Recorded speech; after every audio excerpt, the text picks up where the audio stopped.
Relations and function chapter 2 11th class.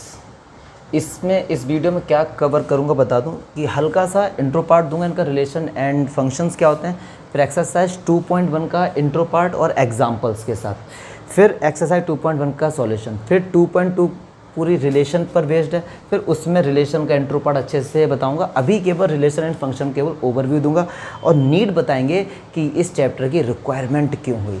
तो जैसा यार नाम से ही इसका लग रहा है रिलेशंस, बहुत इनके सबके देखिए बहुत रियल लाइफ यूज है। मैंने शायद आपको याद हो जब सेट पढ़ाया था फिर भी ये बोला था इनके बहुत रियल लाइफ यूज है। वो अगर आप डेटा के बारे में, अगर आप डेटा एनालिस्ट करते हैं, अगर आप एसक्यूएल लैंग्वेज वगैरह पढ़ते हैं, अगर बीटेक करते हैं computer science, that you will get all the things like relation and function and combination of set, that you will study in if you will do BTech after 12th, completing 12th, and if you want to do via engineer, so you have to do. Okay, तो देखते हैं यार क्या कि relation क्या है। जैसा नाम से ही पता लग रहा है कि अगर आपने एक इसका बहुत प्यारा सा रियल लाइफ एग्जांपल देता हूँ। आपने अभी मान लो फ्लिपकार्ट ओपन किया और फ्लिपकार्ट पे आपने केवल इतना लिख दिया कि 4G मोबाइल से आपने सर्च किया, और अभी आप चेक कर सकते हैं कि 4G मोबाइल के साथ आपने आ गए, जो भी उसका पूरा वेब पेज आया था उस वेब पेज को आपने पढ़ा, फिर उसके नीचे कुछ मोबाइल से ही रिलेटेड एक्सेसरीज़ मिल जाएंगी, जैसे ईयरफोन मिल जाएगा, उनका बैक कवर मिल जाएगा, ब्लूटूथ मिल जाएगा, जिसका मोबाइल से रिलेशन हो सकता है। तो वो सारी चीज़ें आ जाती हैं। और कभी कभार ऐसा होता है कि आदमी ने मोबाइल सर्च किया, मोबाइल बाई चांस नहीं भी लिया, लेकिन नीचे जो रिलेशंस आ रहे हैं हो सकता है उनसे आप इंप्रेस हो गए या कुछ आपको लगा हाँ यार ये तो काम की चीज़ है, तो आप इसको ले लेंगे। और यस ऐसा होता है। So this is a real life example of a relation. जब आप, अगर मैं इसकी प्रैक्टिकली बात करूँ, सब्जेक्टिव का तो अभी हम लोग पढ़ेंगे, प्रैक्टिकली अगर मैं बात करूँ तो ये इसका प्रैक्टिकल यूज़ होता है। सेम ऐसा फंक्शन का भी होता है। आपने सुना होगा कई बार हम लोग बोलते हैं कि यार my mobile phone is not function properly, बोलते हैं ना, या my computer is not functioning properly. बोलते हैं क्यों? आप किस केस में आपने कहा कि मेरा फ़ोन वर्क नहीं कर, जैसे सपोज़ आपने फ़ोन पे टच किया कैमरा वाले पे और कैमरा ओपन होके के नहीं आया, मतलब क्या हुआ? आपने इनपुट दिया लेकिन आउटपुट नहीं आया। उस केस में हम लोग बोलते हैं कि यार इसके फंक्शन में कुछ प्रॉब्लम, या कोई भी हम लोग नया फ़ोन लेकर आते हैं कहते हैं यार इसमें फंक्शंस क्या क्या हैं। फंक्शन का मीनिंग क्या होता है? अगर आपने क्या इनपुट दिया है और आपको क्या आउटपुट मिल रहा है, इसको हम बोलते हैं। और अगर आउटपुट आ रहा है तो मतलब फंक्शन पूरा प्रॉपर वे में वर्क कर रहा है। लेकिन अगर आपने इनपुट दिया और आउटपुट नहीं आया, that you can say something is wrong behind it. तो ये रियल लाइफ एग्जांपल। अभी केवल रिलेशन फंक्शन पे इतना ही। जब 2.2 पूरे में रिलेशन, जब उसका इंट्रो पार्ट दूंगा तब रिलेशन का आपको इतने सारे रियल लाइफ एग्जांपल दूंगा, तब आप फील करोगे। होता क्या है, ये मेरा चैनल ही इसी बेस पर, और आप देखेंगे फर्स्ट वीडियो में जो भी चीज़ होती है बच्चों को प्रैक्टिकली देने की कोशिश करता हूँ। प्रैक्टिकली तो यार उनको पता, हमने रिलेशन पढ़ लिया यार, हमने सेट पढ़ लिया, ट्रिगोनोमेट्री पढ़ लिया, ठीक है। फिर यूज़ क्या है? देखो, आपको जो भी चीज़ पढ़ाई जाती है उसका मीनिंग है। आपका एम क्या होगा? कुछ ना अर्न करने का यार, अर्निंग मनी। तो कैसे? कि जब आपके अंदर एक लॉजिक होगा, आप कुछ दूसरों से कुछ नया करेंगे। अगर भीड़ में चलेंगे तो भीड़ में चलने से कॉन्फिडेंस तो आता है, लेकिन आपकी जो आइडेंटिफाई, जो आपकी पहचान है वो छिन जाती है। जब आप अकेले चलते हैं तो भले ही आपको कॉन्फिडेंस थोड़ा लेट आएगा, लेकिन आपकी जो आइडेंटिफिकेशन, आपको जो लोग आइडेंटिटी करेंगे तो वो सबसे ऊपर रहती है गाइस। तो ये मेरा एम रहता है, ट्राई करता हूँ। तो इसमें मैं रिलेशन के बारे में मैंने बता दिया। अगर मैं इस वीडियो में फोकस करूँगा तो एक्सरसाइज 2.1 का intro part as well as their examples को भी कवर करूँ। मैं सारे एग्जाम्पल भी आपको बताता चलता हूँ। इसीलिए तो 2.1 में क्या, एक Cartesian product of a set मिलेगा, कार्टेशियन प्रोडक्ट ऑफ सेट्स। अब ये क्या होता है? Cartesian product of a set. अब देखो, सपोज मैं एक बहुत प्यारा सा छोटा सा एग्जांपल लेता हूँ। मैंने कहा यार ये देखो, ये मेरे पास एक बॉक्स है, उस बॉक्स में 2 बॉल रखी है, एक रेड बॉल रखी हुई है और एक मेरे पास ग्रीन बॉल रखी हुई है, ठीक है। और एक बड़ा सा बॉक्स है, इसमें बैट रखे हुए हैं। जल्दी से मैं ऐसे रफली बना देता हूँ। ये 3 बैट रखे हुए हैं, एक लेदर का है, एक कॉस्को का है और एक बच्चों वाला है, जैसा भी। अब आपके पास इनके बीच में रिलेशन बनाना, चॉइस है। अब आपको कितने तरीके से आप क्रिकेट खेल सकते हैं। हो सकता है बंदे ने रेड बॉल यहाँ से पिक की हो, यहाँ से बैट 1 पिक किया हो गया, कॉम्बिनेशन बन गया, रिलेशन आ गया। या हो सकता है यहाँ से रेड बॉल की हो, यहाँ से सेकंड बैट ले लिया, हो सकता है रेड बॉल के साथ थर्ड, मतलब टोटल रिलेशन कितने बन सकते हैं। अगर मैं बैट को 1 से 2 3 से रिप्रेजेंट करूँ तो आप बताना क्या ये कॉम्बिनेशन नहीं बन सकता, R1 R2 R3 G1, अरे G1 आ गया, G3, ठीक है। तो इसके अलावा 6 रिलेशन के अलावा आप कोई सा भी रिलेशन नहीं बना सकते सर, आप देख लीजिए। तो और इनको ऑर्डर्ड पेयर में लिखते हैं, जो भी रिलेशन आते हैं उनको हम ऑर्डर्ड पेयर में लिखते हैं। और जब पैरेंथेसिस साइन का यूज़ करते हैं इसको ऑर्डर्ड पेयर बोलते हैं। जो करली ब्रेसेस में होते हैं तो वो सेट को रिप्रेजेंट करते हैं, you should keep in mind, ये ऑर्डर्ड पेयर होते हैं। तो Cartesian product of a set क्या होता है, if you right total relation, अगर आप टोटल कॉम्बिनेशन रिलेशन या कॉम्बिनेशन, अगर आप टोटल रिलेशन एलिमेंट्स के बीच में लिख देते हैं सारे, तो उसको हम बोलते हैं Cartesian product of a set. मतलब एक भी रिलेशन नहीं छोड़ा, सारे रिलेशन आपने लिख दिए, तो उसको हम क्या बोलते हैं, Cartesian product of a set. अब ये तो रियल लाइफ में था। अब जैसे मैथ्स में हम लोग कैसे आपको इसमें क्वेश्चंस मिलते हैं, क्या है, तो देखिए एक छोटा सा एग्जांपल लेके समझा देता हूँ। सपोज़ मैंने ये ले लिया कि ए एक सेट है, इसमें 1 और 2, और बी एक सेट है, इसमें मैंने ए बी सी ले लिया। अब आपसे बोला कार्टेशियन प्रोडक्ट को इस तरीके से लिखते हैं, ए और B, A is the Cartesian product, मतलब sorry A and B Cartesian product हैं ये, ठीक है। अच्छा, अगर सेट पहला ए है तो पहले ए के ही एलिमेंट ऑर्डर्ड पेयर में आते हैं। जैसे ये सेट है तो 1 A 1 B 1 C, अब 1 का काम खत्म है, 2 A 2 B एंड 2 C। अगर A पहले लिखा हुआ है तो ऑर्डर्ड पेयर का जो फर्स्ट एलिमेंट होगा वो सेट A में बिलोंग करता होगा, और अगर B बाद में तो उस ऑर्डर्ड पेयर के एंड के मतलब सेकंड एलिमेंट है वो B में डिनोट करता होगा। अगर मैं आपसे बोलता हूँ B क्रॉस A फाइंड करो, तो अब B पहले आ जाएगा, तो A, अब A को उठाओ, इनके साथ रिलेशन बनाओ, A, 1 A, 2, now B, 1 B, 2 C, 1 guys C, 2, इस तरीके से। अच्छा, और अगर किसी ने करली ब्रेसेस 1 और 2 लिखा है या 2 1 लिखा है, सर एक ही बात है, लेकिन ऑर्डर्ड पेयर में अगर लिख दिया तो ये एक बात नहीं है, ये अलग अलग हो जाते। क्यों, आप खुद देखो यार, अगर आप कार्टेशियन प्लेन पर 1 और 2 को रिप्रेजेंट करते हैं या 2 और 1 के इनकी लोकेशन सेम आएगी, बिल्कुल नहीं आएगी। 1, 2 लगभग यहाँ होगा, 2, 1 यहाँ पर होगा, कैसे सेम। और सेट्स को करली ब्रेसेस में आगे पीछे लिख सकते हो, तो ये छोटी छोटी चीज़ें जो आपको याद रखनी है। चलिए, अच्छा अब देखते हैं आगे। तो अब अगर मैं फाइनली बोलूँ कि दो सेट का कार्टेशियन प्रोडक्ट करते हैं तो क्या मिलता है, हमको एक ऑर्डर्ड पेयर मिलता है, मान लो A, B, ऑर्डर्ड पेयर हमेशा पैरेंथेसिस में होता है, तो जो फर्स्ट एलिमेंट होगा वो हमेशा सेट A में बिलोंग करेगा, एंड जो सेकंड एलिमेंट होगा वो हमेशा यस और नो। हम लोग 3 के भी प्रोडक्ट देखते हैं जिसको हम लोग ट्रिपलेट बोलते हैं, A B C। तो इसमें क्या ऑर्डर पेयर में 3 आ जाएंगे, A B C। तो A होगा वो फर्स्ट वाले से होगा, B होगा वो सेकंड वाले से होगा, C होगा वो इससे। तो ये मैथमेटिकली इसकी डेफिनेशन होगी किसकी, कार्टेशियन प्रोडक्ट। अच्छा, एक चीज़ और कंडीशन बता दूं, इफ़ ईदर सेट A और B आर एम्प्टी, अगर कोई सा भी या तो A या B सेट में कोई भी एलिमेंट नहीं, A में या B में या फिर दोनों, तो हमेशा ध्यान रखना सर A क्रॉस B में भी कोई भी एलिमेंट नहीं होगा, करके देख लो यार। अब मैंने ये कह दिया आपसे, मान लो A में कुछ भी एलिमेंट नहीं है, A क्या है, ये है, अब निकाल दो A क्रॉस, इसका रिलेशन किसके साथ लोगे जब कोई है ही नहीं। अब ये बताइए, अगर आप कहीं पर भी जाते हैं, आपको केवल रोटी दे दी जाए तो कहाँ रिलेशन ना किसके साथ, खैर भोग में तो वो भी अच्छी लगी, लेकिन कुछ कॉम्बिनेशन तो हो, तो रिलेशन बिल्कुल नहीं बनेगा।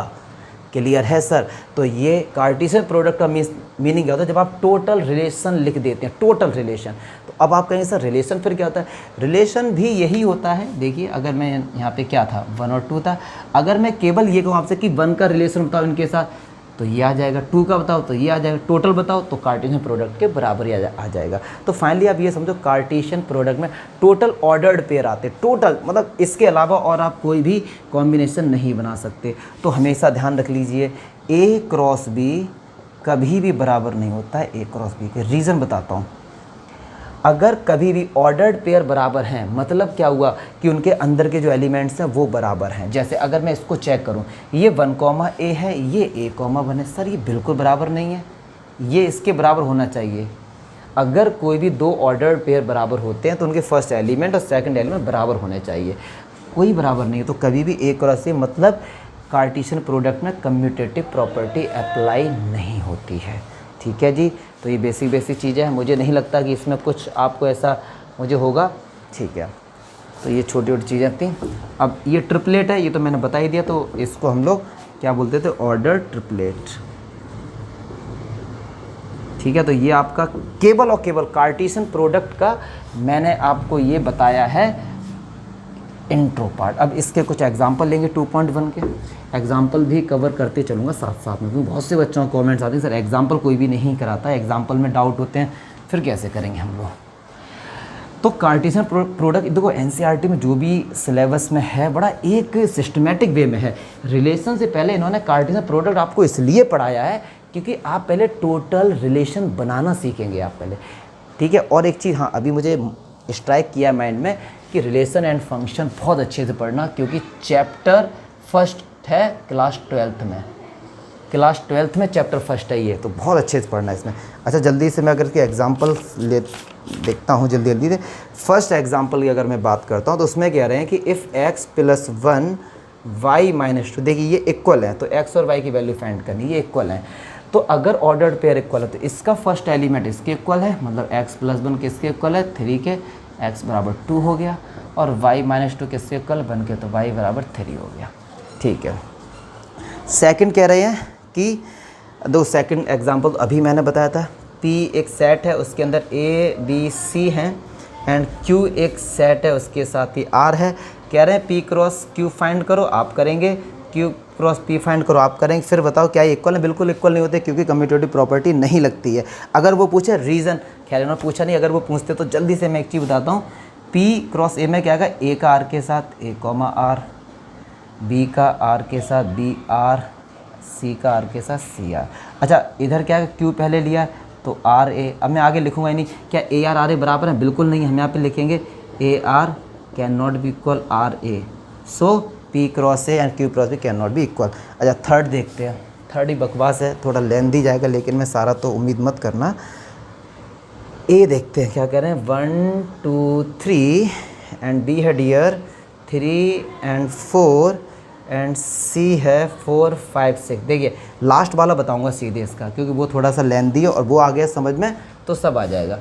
तो कह रहे हैं A cross B union A cross C बताओ। तो चलो पहले तो A क्रॉस B लिखेंगे, A का B के साथ लिख जल्दी से। देखिए A पहले आया तो A के एलिमेंट फर्स्ट, तो 1 3 1 4 1 ना 2 3 2 4 3 3 3 4। अच्छा देखिए A क्रॉस B के लिए अब ये एक एलिमेंट है, जो इसमें कार्टेशियन प्रोडक्ट में जो एलिमेंट होते हैं वो ऑर्डर्ड पेयर होते हैं, याद रखो। जो भी बात मैं बोलता हूँ छोटे उनको लिख लिया करो अगर कोई डाउट है तो।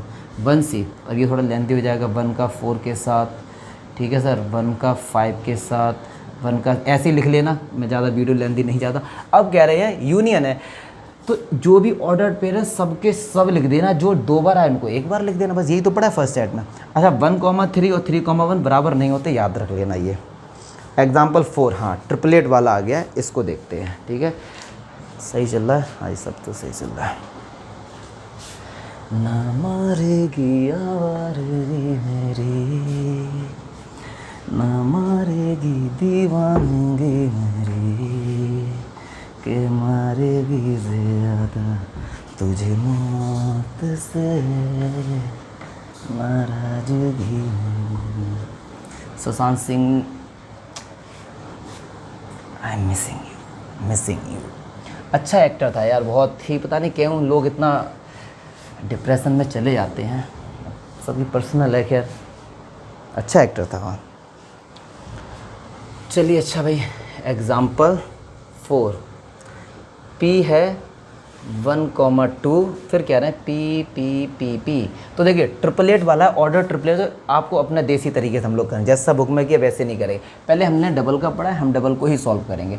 तो P क्रॉस P मतलब P 1 2 ही होगा, तो इसको सॉल्व करिए पहले। 1 1 1 2 2 1। अपना देखो, अपने क्वेश्चन कैसा भी आ जाए, अपने कंसेप्ट से डगमगाओ मत, ठीक है, ये p क्रॉस p आ गया। अब इसका मल्टीप्लाई मुझे किसके साथ करना है, फिर p के साथ, मतलब इधर क्या होगा p।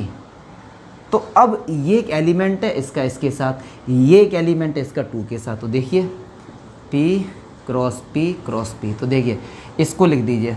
हमने क्या अभी तक जो पढ़ा था p क्रॉस p में, इसका इसके साथ, मतलब फर्स्ट एलिमेंट का इसके फर्स्ट एलिमेंट के साथ, इसका फर्स्ट एलिमेंट इसके सेकंड एलिमेंट के साथ। इधर फर्स्ट एलिमेंट क्या है, ये रहा, उठा के 1 के साथ, ये आ गया। फिर इसको इसके साथ, तो 1, 2। अब इसको ऐसे करते आएंगे, मतलब कंसेप्ट से डगमगाएंगे नहीं अपना। क्वेश्चन चेंज हो गया तो हम भी चेंज हो जाएंगे नहीं। फिर ऐसे 2, 1 का इसके साथ कर देंगे, तो 2, 1, 1, 2, 1, 2, फिर डियर 2, 2, 1, 2। चलिए ये हो गया। एग्जाम्पल 5 देखते हैं क्या है। एग्जाम्पल 5 कह रहा है कि R is a set of all real numbers, तो what do the Cartesian product. अच्छा, ये कह रहे हैं R एक रियल नंबर है, तो ये किसको रिप्रेजेंट करता है। बहुत सिंपल, देखिए इस पे ऑर्डर्ड पेयर आएंगे। ऑर्डर्ड पेयर हमेशा रिप्रेजेंट करते कार्टेशियन प्लेन को, याद रखना, जो हम लोगों ने 10th क्लास तक पढ़ा था, मतलब इसको कार्टेशियन प्लेन को। और ट्रिपलेट वाले आएंगे, ये 3D फिगर को रिप्रेजेंट करते हैं, 3rd डायमेंशनल को, जो इस तरीके से होता है हमारा 3D को, क्योंकि इसमें 3 हो गए ना, 1, 2, 3। अगर जैसे आपसे मैं कोई स्पेस में अगर कोई चीज़ रिप्रेजेंट करनी है तो वो 3D फॉर्म में होती है, 2D फॉर्म। अगर इस मार्कर को आप 2D प्लेन में बना ही नहीं सकते, क्योंकि इसमें 3 चीज़ें, लेंथ, ब्रेथ, हाइट। ठीक है, चलिए ये हो गया। दुनिया जमाने से रिश्ते हैं, तुझसे ही यारी है हमारी, एक बार तो एक बार तो आया।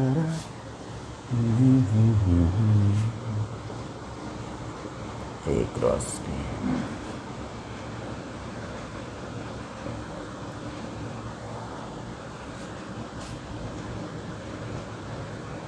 ठीक है, ये हो गया। अब कह रहे हैं ए और बी की वैल्यू फाइंड कर रहे हैं। यार अभी बताया था ए सेट के अंदर क्या आता है, इसके ऑर्डर पेयर के जो फर्स्ट एलिमेंट है वो ए में आते हैं। तो पी पी एम, तो एक ही बार लिखते हैं पी एम। बी में एंड वाले देख लो, क्यू आर, मतलब क्यू आर। तो इस तरीके से सारे एग्जाम्पल भी हम लोगों ने कार्टेशियन प्रोडक्ट का जो भी बेसिक फंडा था सारा कर लिया। गाइज एक बड़ी हर वीडियोज़ में ट्राई करता हूँ ये आपके अंदर लाने के लिए। कोशिश करो अपने बेसिक कंसेप्ट के हिसाब से पढ़ो, इंट्रो पार्ट पर ज़्यादा फोकस करो। इंट्रो पार्ट पर आप ज़्यादा फोकस करेंगे तो कैसे भी आप क्वेश्चंस आएंगे ना किसी बुक के, आप सब कर लेंगे। यहाँ पे एनसीईआरटी के साथ साथ अदर्स क्वेश्चन भी अगर आप किसी बुक के उठाओ आप कर लेंगे और रीज़न समझ में आएगा। बहुत से बच्चों को रीज़न ही नहीं पता, हमको ये पढ़ा दिया है, इसका मीनिंग क्या है। मीनिंग के साथ पढ़ो, तब आप और बच्चों से अलग रहेंगे। बाय बाय, जय हिंद।